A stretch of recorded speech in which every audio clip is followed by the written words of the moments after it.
बनने लगता। इसलिए ना खराब देखो, ना खराब सोचो, ना खराब सुनो, ना खराब खाओ, ना खराब कमाई करो। इसका बराबर ध्यान रखिए। ये सब खराबी तुम्हारे मन को खराब करने वाली है। इसलिए जहाँ तक हो सके इन खराबियों से दूर रहो और धीरे धीरे कोई कमी खराबी आ गई उसके धीरे धीरे निकालो। जब निकालते रहोगे तो फिर कोई बुराई अंदर जगह नहीं बना सकेगी। इसलिए संगत है, आपस में प्रेम प्यार मोहब्बत से। जब प्रेम प्यार मोहब्बत से रहोगे तो तुम्हारा मन चिंतित नहीं है, तुम्हारे मन में शंका नहीं है, तुम इधर उधर की बातें नहीं सोचो। किसी के प्रति बुरा सोचना भी बहुत सबसे बड़ा पाप है, तो करना कितना बड़ा पाप हो। इसलिए यहाँ आए हो, ये है आध्यात्मिक ज्ञानाश्रम। यहाँ ज्ञान लेने आए हो और वो भी आध्यात्मिक ज्ञान। तो ये आध्यात्मिक ज्ञान के आगे ये भौतिक ज्ञान कुछ नहीं। और जहाँ पर भौतिक ज्ञान समाप्त हो जाता है वहीं से आध्यात्मिक ज्ञान का शुभारंभ होता है। इस बात को आपको ध्यान में रखना चाहिए। जब ये सब सोचते विचारते रहोगे तो अंदर में कोई कमी को जगह मत दो, स्थान बनने ही मत दो। जब मन कोई बुरे काम का स्थान बना लेगा, किसी के प्रति बुरा भाव, किसी के प्रति ईर्ष्या राग द्वेष, तो इसी से मन खराब हो जाएगा। फिर इस मन को ठीक करने की कोई दवा नहीं बनी। वो तो दवा है वचन। जब वचन मानोगे, वचनों को सुनोगे, समझोगे और धीरे धीरे अपने जीवन में एक एक वचन उतारते रहोगे तो धीरे धीरे ये कमियां त्रुटियां ये सब निकल के बाहर चली जाए। ऐसे ही अच्छे लोग बने हैं। बुरे लोगों ने अपने आप को अच्छा बनाने में ऐसे ही बच्चों का सहयोग मिला। संत महापुरुषों की उनकी दया मिल गई, उनका दरस्पर्श मिल गया। ये सब तुमको लाभ देने के तरीके कि प्रेमियों तक ये लाभ कैसे पहुंचाया जाए, तो उसके लिए ये सब तैयारी आपके लिए रखी गई। तो आप लेने की बात रखो, अपने तरफ से कोई बुराई रखने की बात मत सोचो।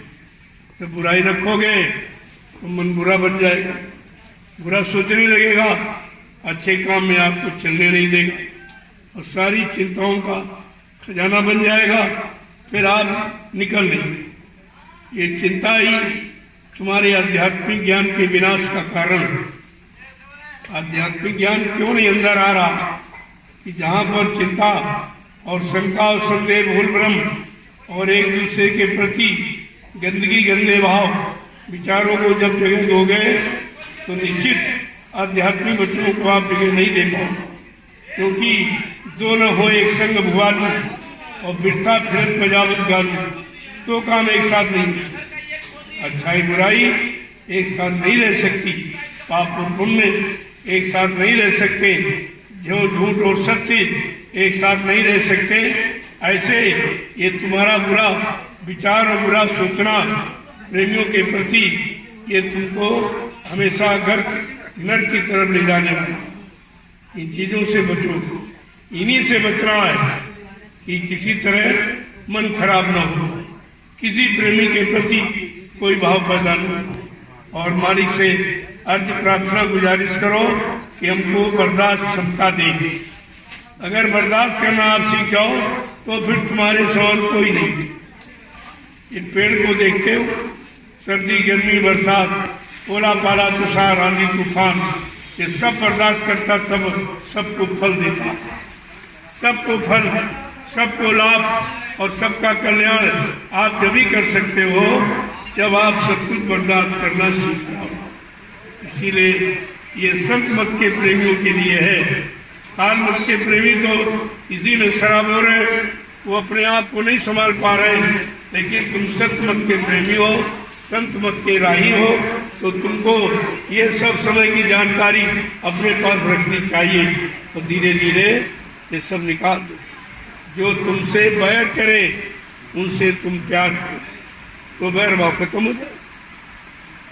तुम जो तुमसे बैर करे या तुम्हारे अंदर कोई बैर भावना आ गई तो तुम उनसे मिलने लगो, प्रेम करने लगो, तो बैर अपने आप समाप्त हो जाए।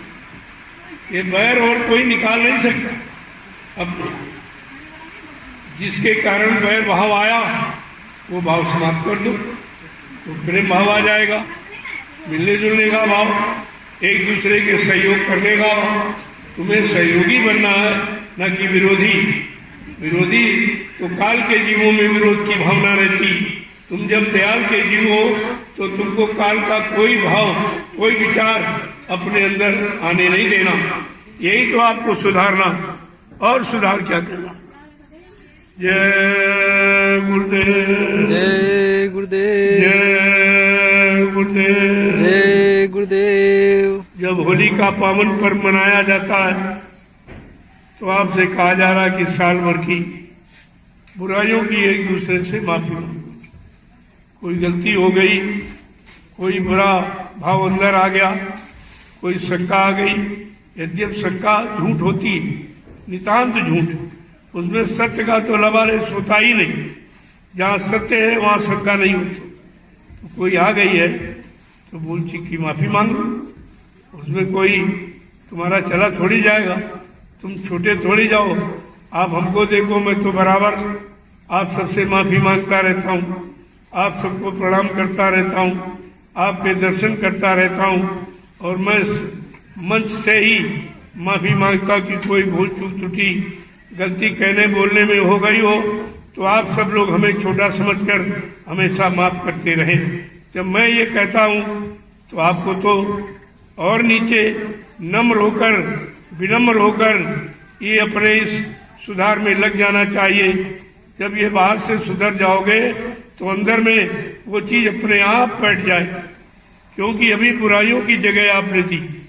अपने अंदर आपने बुराइयों की, ईर्षा, राग, द्वेष की, एक दूसरे से लड़ना झगड़ना, बैर भाव। अरे किससे बैर करते? गुरु भाई से। ये तो रिश्ता दोनों तरफ का, इधर का भी उधर का। इसलिए गुरु और भाई बहन, इससे बड़ा रिश्ता संसार में कोई है ही नहीं। वो तो स्वार्थ, लोभ, लालच के रिश्ते हैं और वो गंदगी के रिश्ते हैं। और ये परमार्थ का और अच्छे भाव विचारों का रिश्ता। इस रिश्ते को बरकरार रखो, बराबर इसकी संभाल करते रहो कि कोई गंदगी, कोई त्रुटि हमारे पारस्परिक प्रेम भाव में न आने पाए। हम सत्संगी प्रेमी भाई बहन सब मिलजुल के रहे, एक दूसरे के काम आए। अगर कोई बुरी और गलती देख रहे हो तो मित्र बनकर, सहयोगी बनकर उसका सुधार करो, न कि विरोधी बनकर गलत प्रचार करो। आप सब उल्टा करते। तुमको सहयोगी बनकर सहयोग करना चाहिए, मदद करना चाहिए। अगर कोई बुरी यानी भावना, विचार तुम्हें दिखाई दे रहा तो मित्र बनकर, सहयोगी बनकर उसकी मदद करो, न कि दुश्मन बनकर विरोध करो। ये तो काल का सामान, ये काल का मत है, ये काल के विचार है, ये काल की धारणा है, ये संत मत की धारणा विचार नहीं है। तो जब वचनों को सुनते रहोगे, समझते रहोगे तो तुम्हारा मन मोटा नहीं होगा। इसलिए आप काफी समय से सत्संग नहीं पाए हो तो आज शाम को सत्संग होगा। इन सब बातों पर प्रकाश डालूंगा कि मिलजुल के रहने की कोशिश करो। अगर कोई बात अंदर आ गई, फट से सामने पढ़ो तो प्रणाम कर लो। मैं तो तुमको हमेशा प्रणाम करता रहता हूँ, हर वक्त प्रणाम के सिवा और मैं कुछ करता ही नहीं। क्योंकि जब प्रणाम करता रहूंगा, और वो है जीवात्माओं का प्रणाम। तुम्हारे शरीर से, तुम्हारे रंग रूप से, तुम्हारे पद से, तुम्हारे मतलब यानी सामान, धन दौलत का प्रणाम नहीं है। वो जो जीवात्मा सूरत रूह को प्रणाम किया जाता, क्योंकि सूरत उनकी है। अपनी सूरत को मनाने, जगाने आए हैं तो वो नित्य प्रणाम करे कि जल्दी से तू जाग और अपने घर की तरफ रवाना हो। ये काल की गंदगी को छोड़ और तब तू अपने घर जा सकेगी। क्योंकि अगर गंदगी कोई रह गई तो काल तुमको निकलने नहीं देगी। इसलिए किसी तरह की अंदर में गंदगी मत रखो। अगर आ गई तो तुरंत जा करके माफी मांग लो कि हमसे कोई गलती हो गई, त्रुटि हो गई, कोई भूल चूक, तो माफ कर दीजिए। इसमें तुम्हारा क्या जाए, बल्कि तुम्हारे अंदर जाएगा नहीं, सोचने का मौका ही नहीं मिलेगा, ये सोच ही नहीं सकता। जब तुम्हारे अंदर ये भाव पैदा हो गया तो फिर वो कहाँ सोच पाएगा, उसको जगह नहीं मिल पाएगी। इसलिए ये काल का जो जोर दर्द चल रहा है, इस काल के जोर से बचने को बचाओ, अपने को सुरक्षित रखो। अगर उसी में चले गए तो बह जाओगे, फिर काल की धारा से निकलना बड़ा मुश्किल हो जाएगा। बड़े बड़े ऋषि मुनि योगी महर्षि अवतारी शक्तियाँ नहीं निकल पाई, तो हम सब कलयुग के गंदे कमजोर भोगी विलासी जीव कैसे निकलेंगे। ये रास्ता आपको मिला, ये ज्ञानाश्रम, इस्लाम का कहीं आश्रम नहीं मिलेगा। पूरे हिंदुस्तान में चले जाओ, जय गुरुदेव आध्यात्मिक ज्ञान आश्रम, यहाँ पर आध्यात्मिक ज्ञान, भौतिक ज्ञान तो आप देख चुके हो, लोगों को कुछ नहीं मिला, सब बेचारे परेशान, चाहे गरीब हो चाहे अमीर। ज्ञान अपनी पराविद्या जो हमारी जीवात्मा को जगाने वाली, परमात्मा से मिलाने वाली है, उस पराविद्या को हम समझें। ये अक्षर विद्या से अलग हटके आप शब्द ज्ञान को समझो तो अक्षर ज्ञान का झमेला ये समाप्त हो जाएगा। अक्षर ज्ञान मन में अहंकार पैदा करने वाला, मन को तरह तरह का प्रलोभन देने वाला, तरह तरह से मन को खराब बिगाड़ करने वाला, डिगाने गिराने वाला है। इसलिए तभी महापुरुषों ने कहा, अरे पढ़ना लिखना चातुरी ये तो काम सहल, लेकिन काम दहन मन बसकरन यही काम उसका। मुश्किल तो ये है, इसमें पढ़ाई लिखाई काम नहीं करेगी, इसमें धन दौलत काम नहीं करेगी, इसमें शारीरिक बौद्धिक बल यानी काम नहीं करेगा। इसमें तो महापुरुषों के जो परमार्थी वचन वही आपके काम आएंगे। उनको जगह दो, आपने जगह खाली नहीं की अभी। तरह तरह की बुराइयाँ, एक दूसरे पर जलन, ईर्षा, यही सब भरे बैठे हो। जब बर्तन भरा है पहले से तो अच्छी चीज़ भी उसमें नहीं आ पाएगी। इसको खाली करो धीरे धीरे, जैसा खाली होता जाए और अच्छे विचार, अच्छे धारणा इसके अंदर रखते जाइए, सब ठीक हो जाए। अगर किसी से भय की भावना पैदा हो गई तो फट से जाओ, उसको प्रणाम करो, माफ़ी मांगो, अपने आप पैर दूर भाग जाए। अकड़ और गरूर गुमान ये रखोगे तो ये और बढ़ता रहेगा। यही तो उसको खाद पानी दे रहा है। जो आप ये कर रहे हो, ये बैर भाव को, ये ईर्षा भाव को, राग द्वेष भाव को, घृणा के भाव को, ये सब खाद पानी दे रहा। बात तो आप समझते नहीं हो। ये अकड़ गुमान ऐठ ये संत मत का, प्रेमियों का कहना नहीं है। दीनता और गरीबी ये संत मत का कहना है। संत मत प्रेमियों को हमेशा दीनहीन रहना चाहिए, हमेशा अपने आप को छोटा, गरीब, गरीब का मतलब कोई नीचे नहीं, वो गरीबी का मतलब ये है सादगी। सादगी तो गरीबी लाएगी, दूर करेगी गरीबी को। सादगी से गरीबी दूर हो जाती है। तो ये सब भाव विचार अपने अंदर रखो और धीरे धीरे समझने की कोशिश करो। पारस्परिक प्रेम प्यार मोहब्बत को बढ़ाओ, यही तुम्हारा असली यानी धन है। और इस धन को अगर हटा दोगे तो तुम अंदर बाहर सब खाली हो जाओ, तुम्हारे पास कुछ नहीं बचे। जय गुरुदेव। गुरुदेव। जिसने मालिक की शरण, जिसने मालिक की दया पाई, हमेशा छोटा बन, हमेशा दीनहीन बन। गरूर गुमान एंड घमंड में तो कुछ नहीं मिला, जो था वो भी आपको चला गया। इसलिए ऐसे शत्रु को अपने अंदर प्रवेशी मत करने जो तुम्हारा बिगाड़ करे, तुम्हारे अंदर वैमनस्यता के भाव विचार पैदा करे, एक दूसरे से राग द्वेष ईर्षा पैदा करे। यही तो कहा, ईर्षा तू न गई मेरे मन से। ए ईर्षा, तू मेरे मन में क्यों प्रवेश कर गई? कैसे तुझको जगह मिल गई? क्या मन खाली था तो तू बैठ गई और अब मन को निरंतर खराब की तरफ घसीटे लिए जा रही? ये सब खाली बैठा करो तो अपने गंदे मन के बारे में सोचा कि जिंदगी कितनी गंदगी रह गई।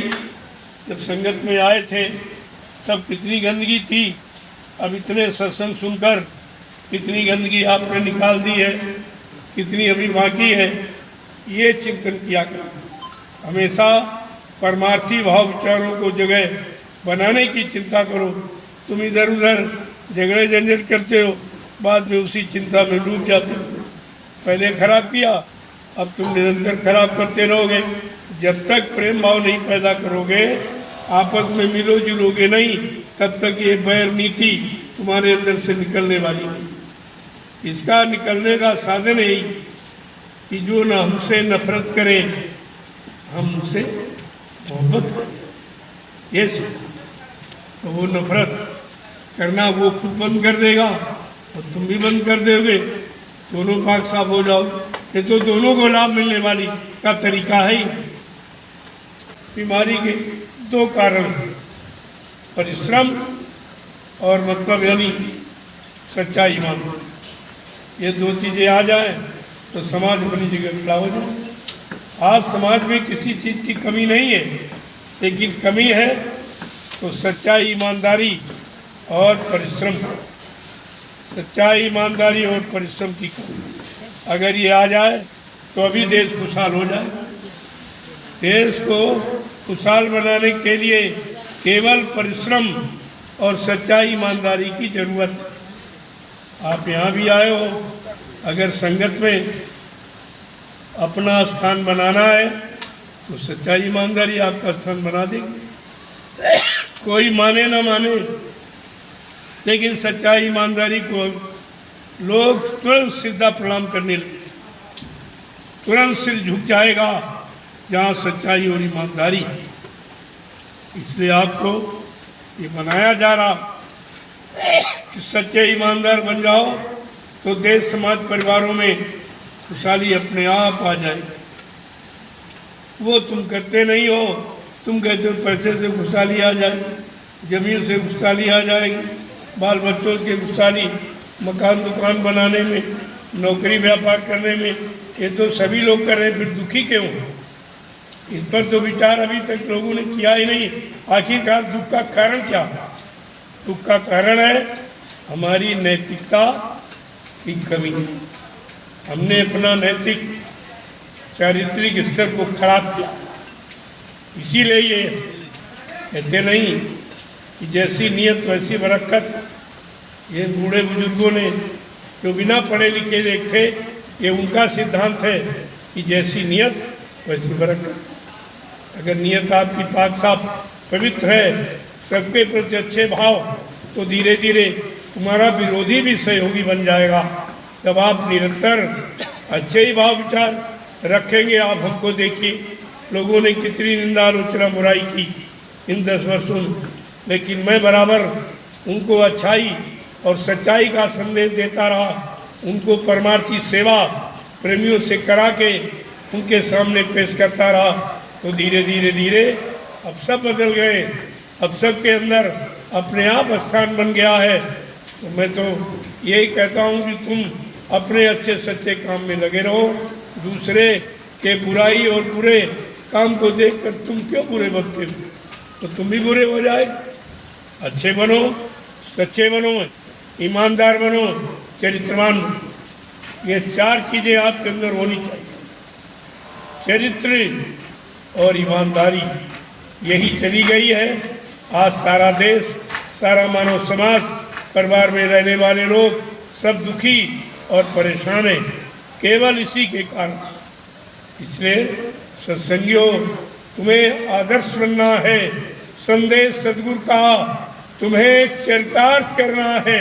जय गुरुदेव। ये तुम्हें करके दिखाना है कि गुरु भक्ति कैसी होती, गुरु अनुशासन कैसा होता, और गुरु भाई बहनों से प्यार कैसे रखा जाता, कैसे किया जाता है, और कैसे अपने अंदर तुम प्यार को और मोहब्बत को जगह दे पाओगे।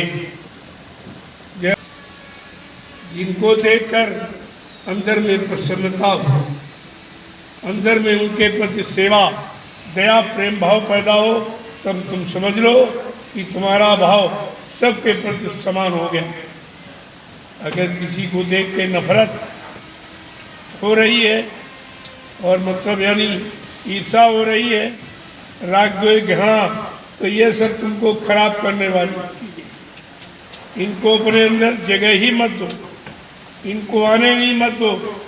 आएगी जब तुम किसी से घृणा करोगे। अगर उसे प्रेम करने लगो तो घृणा कैसे आई? ये बीच में आ ही नहीं सकती। ये जब जगह देखती है कि प्रेम का अभाव, तो फट से घृणा खड़ी हो जाती है। जब भूल भ्रम का अभाव तब शंका आ जाती है। ये सब आने के रास्ते पहले देखिए। इन रास्तों को आपको बंद करना कि ऐसा कोई रास्ता न बने जिससे हमारे अंदर किसी के प्रति घृणा, क्योंकि घृणा सबसे बड़ा पाप है, ये सबसे बड़ा पाप। और फिर अपने प्रेमियों के प्रति, अपने सत्संगी, अपने गुरु भाई बहन के प्रति ये तो और दुर्गुण भारी हो जाएगा।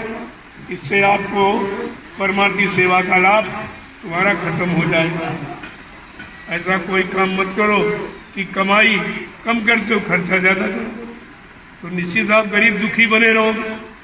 ऐसे परमार्थी कमाई तो कम करते हो और ईर्ष्या राग द्वेष घृणा और निंदा आलोचना बुराई करके तुम जो कुछ किया करा सब बेकार कर डालते। दिन भर किया और जरा देर 5 मिनट में सब।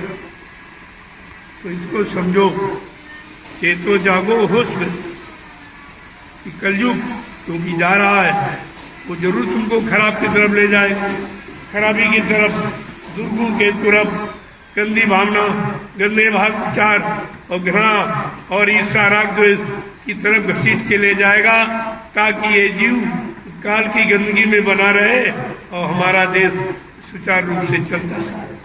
तो तुम तो अभी काल के तरफ बैठे, दयाल के यहाँ आए हो दयाल का काम करने और काम कर रहे हो काल का। दिन भर दयाल का काम किया और शाम को बैठे तो निंदा आलोचना बुराई में लगे, आप घृणा में लगे, ईर्ष्या राग द्वेष चले, तो जो कुछ किया था 2 मिनट में खत्म। सारी दिन भर की परमार्थी सेवा, सम्मान सेवा आपको आपने 2 मिनट में खड़ा किया। तो इसलिए अच्छाई के पहले